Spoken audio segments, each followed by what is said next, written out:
യേശു യഹൂദരുടെ കൂട്ടത്തിൽ ജനിച്ചവനാണെങ്കിലും അവൻ്റെ സ്വന്തം ജനം ആകുന്ന യഹൂദർ അവനെ തിരസ്കരിക്കുമെന്ന് ദൈവം യേശയ്യാ പ്രവാചകനിലൂടെ പ്രവചിച്ചിട്ടുണ്ട്. യേശയ്യാ 53 1 തൊട്ട് 4 വരെ വായിച്ചാൽ കാണാം. അതിൻ്റെ പൂർത്തീകരണം യോഹന്നാൻ 1 10 തൊട്ട് 11 വരെ വായിച്ചാലും കാണാം. ഞാൻ ഇത്രയൊക്കെ പറയാൻ കാര്യം,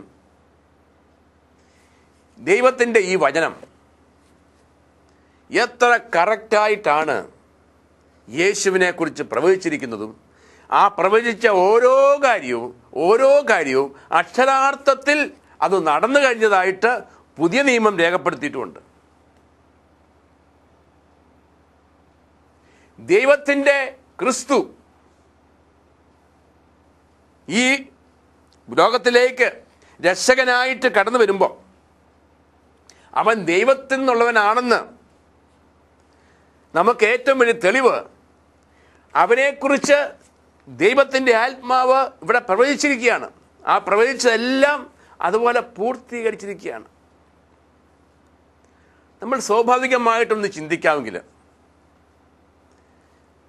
നമ്മുടെ ഇന്ത്യ രാജ്യത്ത് നിന്ന് നമ്മുടെ ഇന്ത്യൻ പ്രധാനമന്ത്രി അമേരിക്കയിലേക്കൊന്ന് പോവുകയാണെങ്കിൽ പെട്ടെന്ന് ഒരു രാത്രി അങ്ങ് തീരുമാനിച്ച് പോവുകയല്ല.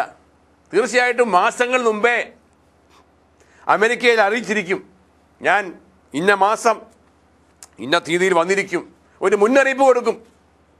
അല്ലെങ്കിൽ അമേരിക്കൻ പ്രസിഡന്റ് ഇന്ത്യയിലേക്ക് വരുവാണെങ്കിൽ മാസങ്ങൾക്ക് മുമ്പേ ഒരു മുന്നറിയിപ്പുണ്ട്, എല്ലാവർക്കും അറിയാം വരാൻ പോവുകയെന്ന്.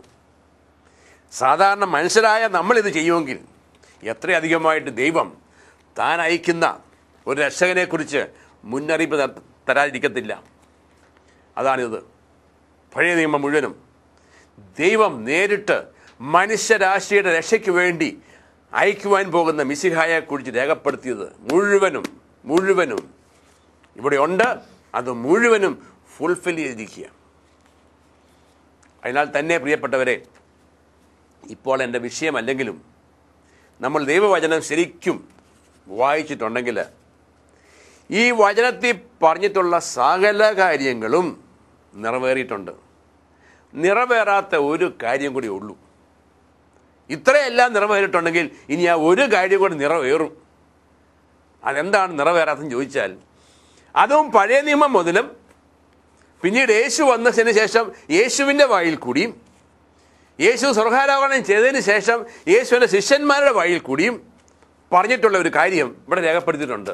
അതെന്താണെന്ന് ചോദിച്ചാൽ, മനുഷ്യരാശിയുടെ രക്ഷയ്ക്ക് വേണ്ടിയിട്ട് കുരിശിൽ കയറി മരിച്ച യേശു, അടക്കപ്പെട്ട് ഉത്ഥാനം ചെയ്ത് സ്വർഗത്തിലേക്ക് എടുക്കപ്പെട്ട യേശു, ആ യേശു ശിഷ്യന്മാരുടെ മുമ്പിൽ നിന്നും എടുക്കപ്പെട്ടപ്പോൾ, മേഘങ്ങളിലേക്ക് എടുക്കപ്പെട്ടപ്പോൾ ശിഷ്യന്മാർ ആകാശത്തേക്ക് നോക്കി നിന്നു. അപ്പോൾ 2 ദൂതന്മാർ വന്ന് പറഞ്ഞു, എന്തിനാണ് ഗലീലയരേ നിങ്ങൾ ആകാശത്തേക്ക് നോക്കി നിൽക്കുന്നത്? നിങ്ങളിൽ നിന്നും എടുക്കപ്പെട്ട ഈ യേശു എപ്രകാരം സ്വർഗത്തിലേക്ക് എടുക്കപ്പെട്ടോ അപ്രകാരം അവൻ തിരിച്ചു വരും. എപ്രകാരം എടുക്കപ്പെട്ടു? നിങ്ങളുടെ കൺമുമ്പിൽ വെച്ച് നിങ്ങൾ യേശു മേഘങ്ങളിൽ എടുക്കപ്പെടുന്നത് കണ്ടു. ആ യേശു അതുപോലെ മേഘങ്ങളിൽ തിരിച്ചു വരും. അപ്പസ്തലന്മാർ 1:11, 1 തെസ്സലോനിക്ക 4:16 മുതൽ മർക്കോസിന്റെ സുവിശേഷത്തിൽ യേശു പറഞ്ഞിട്ടുണ്ട്, ഞാൻ മേഘങ്ങളിൽ വരും.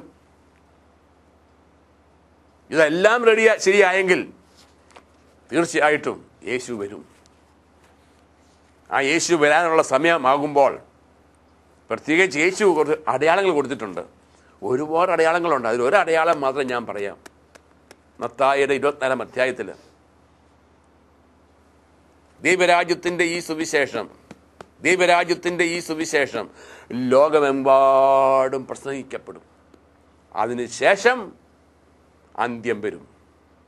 ഞാനും നിങ്ങളും ജീവിക്കുന്ന ഈ കാലഘട്ടത്തിൽ ദൈവം മനുഷ്യനെ കൊണ്ട് കണ്ടുപിടിപ്പിച്ച ടെലിവിഷനിലൂടെ, അനേകം ചാനലുകളിലൂടെ, അനേകം ദൈവദാസന്മാരിലൂടെ, അനേകം ഭാഷകളിലൂടെ, ഏതു ഭാഷയുണ്ടോ ഈ ഭൂമിയിൽ ആ ഭാഷകളിലെല്ലാം ലോകത്തിൻ്റെ എല്ലായിടത്തും ദൈവരാജ്യത്തിൻ്റെ സുവിശേഷം എത്തിച്ചുകൊണ്ടിരിക്കുന്ന ഒരു കാലഘട്ടത്തിലാണ് ഞാനും നിങ്ങളും ജീവിക്കുന്നത്.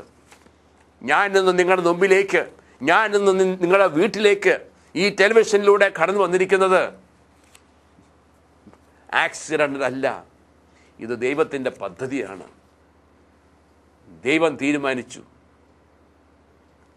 ഒരു മനുഷ്യൻ പോലും നശിച്ചു പോകാതെ എല്ലാവരും രക്ഷപ്പെടണമെങ്കിൽ സത്യത്തിൻ്റെ വചനം കേൾക്കണം, ദൈവരാജ്യത്തിൻ്റെ വചനങ്ങൾ കേൾക്കണം.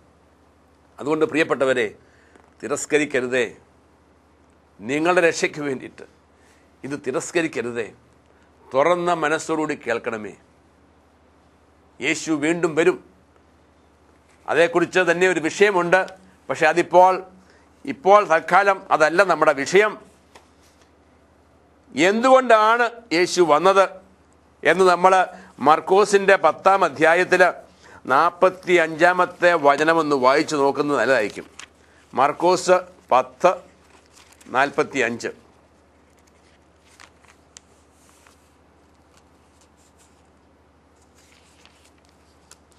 മനുഷ്യപുത്രൻ വന്നിരിക്കുന്നത് ശുശ്രൂഷിക്കപ്പെടാനല്ല, ശുശ്രൂഷിക്കുവാനും സ്വന്തം ജീവൻ അനേകർക്കു വേണ്ടി മോചനദ്രവ്യമായി നൽകുവാനും അത്രേ എന്ന് യേശു തന്നെ പറയുന്നു. പ്രിയപ്പെട്ടവരെ, മനുഷ്യപുത്രൻ വന്നിരിക്കുന്നത് മരിക്കാൻ വേണ്ടി വന്നവനാ. സ്വർഗത്തിലെ ദൈവത്തിൻ്റെ ക്രിസ്തുവായിരുന്ന യേശു ഈ ഭൂമിയിലേക്ക് വന്നത് ഒറ്റ ഉദ്ദേശത്തിന് വേണ്ടിയാണ്, മരിക്കാൻ വേണ്ടി വന്നതാണ്. ആർക്കു വേണ്ടി? എനിക്ക് വേണ്ടി, നിങ്ങൾക്ക് വേണ്ടി മരിക്കാൻ വന്നതാ. മോചനദ്രവ്യമാകാൻ വേണ്ടിയിട്ട്, നമുക്ക് വേണ്ടി പകരക്കാരനാകാൻ വേണ്ടിയിട്ട്. കാരണം രക്തം ചിന്താതെ പാപമോചനമില്ല. എൻ്റെ ശിക്ഷ മറ്റൊരാൾ ഏറ്റെടുത്തേ മതിയാവൂ. അതുകൊണ്ട് ആ ഏറ്റെടുക്കുവാനായിട്ട് ഈ ഭൂമിയിൽ ജനിച്ച ഒരുവനും അതിന് യോഗ്യനല്ല. കാരണം ഈ ഭൂമിയിലേക്ക് പിറന്നു വീഴുന്ന സകല മനുഷ്യരും പാപികളാണ്. പാപിക്ക് വേണ്ടി മരിക്കാൻ സാധിക്കത്തില്ല. പാപമില്ലാത്തവൻ മരിക്കണം. അതുകൊണ്ടാണ് പാപമില്ലാത്ത ദൈവം, പാപത്തെ വെറുക്കുന്ന ദൈവം, എന്നാൽ പാപികളെ സ്നേഹിക്കുന്ന ദൈവം. ആ ദൈവം തൻ്റെ ദൈവികത്തെ മാറ്റിവെച്ചിട്ട് പുരുഷൻ്റെ ഇച്ഛയിലൂടെ അല്ലാതെ, പുരുഷൻ്റെ സ്പർശനം ഏൽക്കാത്ത ഒരു കന്യകയിലൂടെ കടന്നു വന്നിട്ട് പാപമില്ലാത്തവൻ, പാപമറിയാത്തവൻ നമുക്ക് വേണ്ടി പാപമായി മാറി നമുക്ക് വേണ്ടി മരിച്ചത്. അവൻ മരിക്കാൻ വന്നതാ.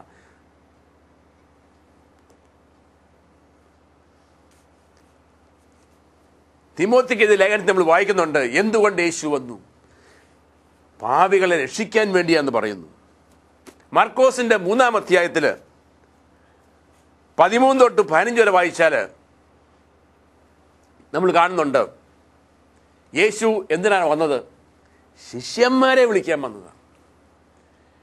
യേശു വന്നത് ബുദ്ധിതലത്തിൽ യേശുക്രിസ്തുവിൽ വിശ്വസിക്കുന്ന കുറേ മനുഷ്യരെ വിളിക്കാനല്ല. ബുദ്ധിതലത്തിൽ വിശ്വസിക്കുന്ന മനുഷ്യരും അതേ വിശ്വാസം പിശാചിനും ഉണ്ടെന്ന് യാക്കോബ് ശ്ലീഹ പറയുന്നുണ്ട്. പിശാചിന് അനേകം ക്രിസ്ത്യാനികൾക്കുള്ളതിനേക്കാൾ വിശ്വാസമുണ്ടെന്ന് മർക്കോസിൻ്റെ സുവിശേഷം വായിച്ചാൽ കാണാം. എന്നാൽ പിശാചിന് രക്ഷയില്ല.